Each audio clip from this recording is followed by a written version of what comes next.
80கள்ல நடிச்சிட்டு இருந்த சந்திரசேகர். சந்திரசேகர் மேல இப்போ ஒரு நில அபகரிப்பு வழக்கு போட்டிருக்காங்க.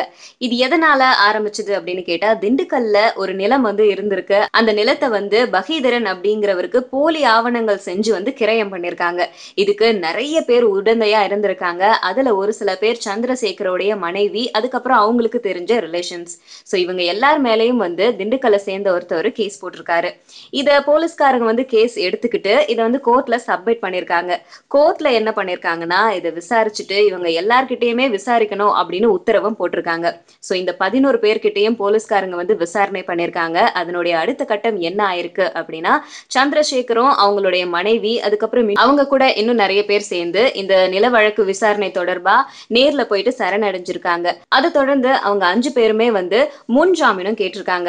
இது விசாரிச்ச நீதிபதிகள் முன் ஜாமீன் கொடுத்திருக்காங்க. இருந்தாலும் இவங்க எல்லாருமே இந்த நில அபகரிப்பு கேஸ் மூலமா வெளியாகிற வரைக்கும் டெய்லியும் போயிட்டு போலீஸ் ஸ்டேஷன்ல சைன் பண்ணணும் அப்படின்னு சொல்லியிருக்காங்க.